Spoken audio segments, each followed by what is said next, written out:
तो मैं चाहता हूँ जो बाईसी के युवा आप आगे आकर आपको जो अच्छा लगे आप खुद ब खुद आइए और अपने परिवार के लोगों को, अपने माता पिता को अपने तरफ झुकाइए। मैं ये चाहता हूँ, क्या मेरे माता पिता चाहते थे जो एक लड़का इंजीनियरिंग करके 9 बजे से इतना बेहतरीन ढंग से पढ़ के मैं नेशनल लेवल क्रिकेटर भी हूँ, लाखों का पैकेज में कमा सकता था, क्या सुबह आनंदपुर आके उस तरह का मुझे सुविधा मिल रहा होगा? क्या आपको तो बाईसी में मिल रहा होगा, लेकिन मुझे तो नहीं मिल रहा होगा। लेकिन मैं मेट्रोपॉलिटन सिटी में रहा हूँ, मल्टीनेशनल कंपनी में कुछ दिन काम भी किया हूँ, क्या उस तरह सुविधाएं मिल रही होगी? यहाँ मॉल है, हम तो यहाँ से सिलीगुड़ी जाते हैं, लेकिन हम बागों में निभा रहे हैं। तो आप लोगों को भी चाहिए बिना इरादा हिलडुल करके, बिना इरादा को डगमगा करके एकजुट होकर के आप चाहिए कि अपने पापा का अगर इरादा थोड़ा भी आपका डगमगा रहा है तो आप लोग इस तरह से काम कीजिए, आपका पापा, आपके मम्मी, आपके गांव के लोग आपसे मुतासिर होकर हम लोगों का साथ कदम से कदम मिलाकर चले। वो आपको साबित करना होगा, हमने साबित करके दिखाया है। मैं आपका भाई हूँ, आपके जैसा एक जैसा उम्र के लोग हैं, क्या है कि नहीं? जब हम कर सकते तो आप क्यों नहीं कर सकते? मैं कहना चाहता हूँ बाईसी के युवाओं से, आपको हिम्मत दिखाना पड़ेगा, किसी से लड़ना नहीं पड़ेगा, कोई लिहाज नहीं करना पड़ेगा। आपको किसी से चोरी डकैती नहीं करना चाहते हैं, किसी गुंडागर्दी का साथ नहीं देते हैं, किसी जान मार का साथ नहीं देते हैं, क्या देते हैं? आप एक अच्छे काम के लिए चल रहे हैं, जब एक अच्छे काम के लिए चल रहे हैं तो आप सीना चौड़ा करके चलेंगे, आप कभी भी हिचकेंगे नहीं।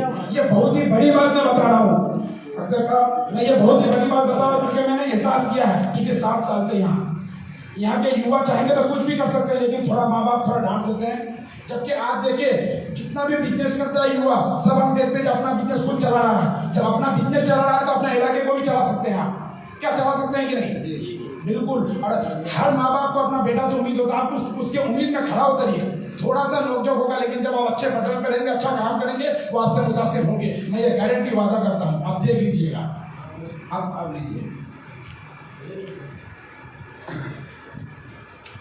आज के इस नौजवानों के इनकलाबी जज्बों के साथ, इनकलाबी इरादों के साथ आज की इस महफिल के सदर बाईसी नहीं बल्कि पूर्णिया डिस्ट्रिक्ट के सदर जनाब भाई नदीम साहब, पार्टी में अभी ताज़ा शमूलियत करने वाले जवान और सावका लीडर जनाब भाई राशिद करजई साहब, एक लंबे अरसे तक कांग्रेस में अपने खिदमत देने वाले और सूबाई कमेटी के मेंबर जनाब भाई नसीम अख्तर साहब जो सुबह नायब के लीडर हैं, भाई जनाब आदिल साहब, भाई जनाब महमूद साहब, मौलाना महमूद साहब, अजीज़ तकीम बाबू, फैज़ बाबू, और आज इस महफिल की इमामत कर रहे अजीज़ फैज़ान बाबू और सभी नौजवान साथियों, मीडिया के दोस्तों।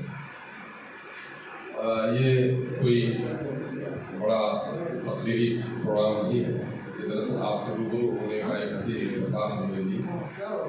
मैं सबसे पहले दिल की गहराइयों से आप तमाम नौजवानों का इस्तकबाल करता हूँ और ये उम्मीद करता हूँ कि आपकी शमूलियत से पार्टी को एक नई तवानाई मिलेगी, पार्टी ऊर्जावान होगी और हम अपने मकासद के हासिल करने में इंशाअल्लाह अज़ीज़ कामयाब होंगे। अजीज़ों, इंसानी ज़बान में लफ्ज़ क्यों बड़ा माना रखता है। आप जब भी कोई अमल करेंगे उसके साथ ये क्यों वाबस्ता होता है। चलो पूर्णिया चलोगे, किसी दोस्त ने आपसे कहा, आप कहोगे क्यों? ज़रा रुक जाओ मैं भी चलता हूँ, कहोगे क्यों? तुम चलोगे? मैं तनहा जा रहा हूँ। आज चलोगे बाईसी, नदीम साहब की मीटिंग है, ज़रूरत दोस्तों ने सवाल किया कि क्यों? ये क्यों का जवाब जब तक नहीं मिल जाता तसव्वुफ़ी बख्श तौर पर आदमी के अमल पर पुख्तगी नहीं आएगा। थोड़ी देर के लिए मेरी गुजारिश होगी, मुझे वोट देना चाहते हैं आप लोग? तो थोड़ी देर के लिए 20 मिनट का वक्त दे दीजिए। महमूद साहब आपसे 20 मिनट का वक्त दे दीजिए मुझे, है ना? तो इस दरमियान में मेरे पास भी 20 कॉल आएंगे, मैं नहीं उठाऊंगा, आप भी खुदा के वास्ते मत उठाइए। गुफ्तगू की पूरी संजीदगी तबाह हो जाती है जब गुफ्तगू के दरमियान में दूसरी की तवज्जो को हम ज़ाहिर कर देते हैं। मेरे अजीज़ों, अगर गौर व फिक्र के साथ समझो तो ये वक्त हमारे लिए बड़े तबाहकुन हालात से गुजर रहा है। मुल्क में देखो, जिस तरह भी देखो, मुसलमानों के दरमियान में खौफ तारी है। बैनुल-अक़वामी सतह पर देखो, मुल्क से बाहर भी तो कहीं फ़लस्तीन की चीख सुनाई देती है, कहीं अफगानिस्तान में बमबारी हो रही है, कहीं कुछ और तबाहकुन हालात हो रहे हैं। अपने सूबे में देखो, तो बिहार में नीतीश कुमार ने दावा किया है कि मैं करप्शन से, कम्युनिज्म से, है ना, और क्राइम से कोई समझौता नहीं होगा, लेकिन उसके बावजूद भी क्राइम हो रहे हैं और जो कम्युनिज्म है उनका, उसकी वजह से बड़ा नुकसान हुआ है। इन ताज़ा 10-12 सालों के दरमियान में नीतीश के ज़माने में जो मुसलमानों की हकमारी हुई है उसका एहसास आपने गुलनाज का खून बहाया सुना होगा, बहुत लोगों ने नहीं सुना। सनोवर नाम की एक लड़की दिन के 8 बजे बढ़ना की जाती है, 35 साल लड़की, एक बच्चे की माँ है, और उसकी झुट्ठी पकड़कर, जुल्फों को पकड़कर उसे डुबाया जाता है, उठाया जाता है।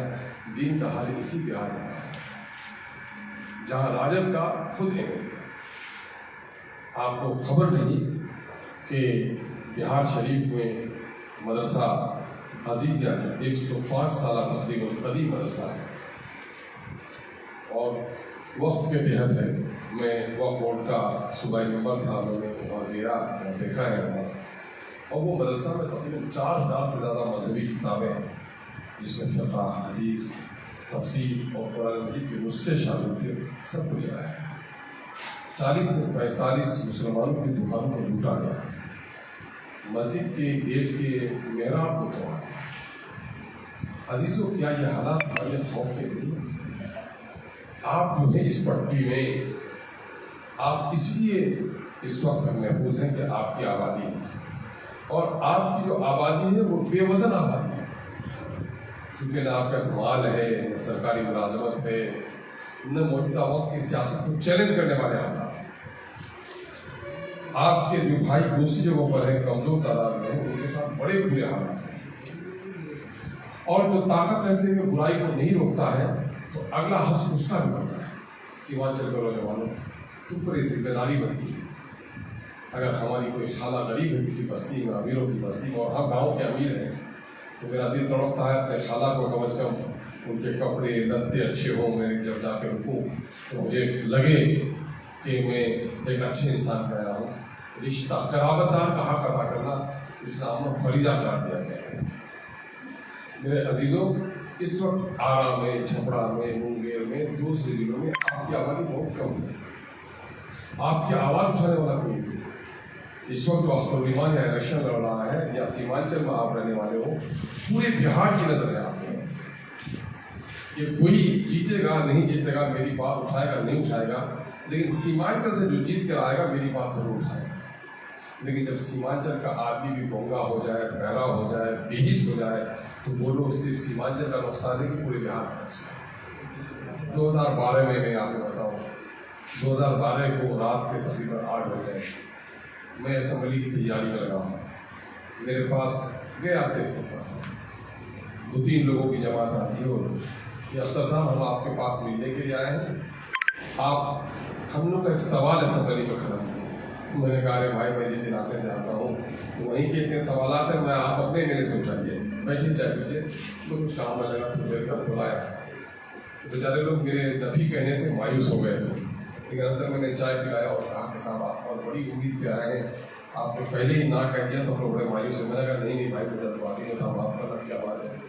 बोला 75 डिस्ट्रिक्ट का कब्रिस्तान हमारा, तकरीबन 15 से 20 डिस्ट्रिक्ट में एक स्कूल हो गया है, उतने ही रकबे में एक तालाब है, और एक तिहाई हिस्सा बचा है कब्रिस्तान के लिए। मेरा बच्चा मरा तो 24 घंटे तक लाश ऊपर पड़ी रही, सरपसंद होने वाला दफना नहीं।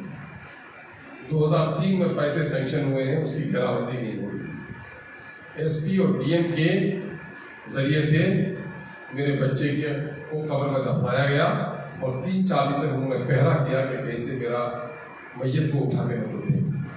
मैंने कहा, भाई, बड़ी निर्दोष खबर आपने सुनाई, आपका एमएलए कौन? उनका मैं सुराजन में था, बोला आप ही के पार्टी। मैंने कहा, आपका सवाल जरूरी है। यही नहीं, कहीं ईदगाह पर अभी मोतिहारी में ईदगाह तोड़ी गई, कहीं खरीदी चीज का कत्ल होता है, कहीं किसी पर मदरसे पर जुल्म होता है, उर्दू का मसला हो, कब्रिस्तान पर नाजायज कब्जा का मसला हो, पूरे बिहार के लोग आज पूरी उम्मीद से अगर देख रहे हैं तो मजलिस इत्तेहाद मुस्लिम को देख रहे हैं। मेरे फ्लैट में चलिए, आप लोगों को खुशी होगी कि पूरे बिहार के मसाले हमारे पास हैं। अजीज़ों, अपना मकाम समझो, इस बिहार में आपका मुकाम कितना बड़ा है।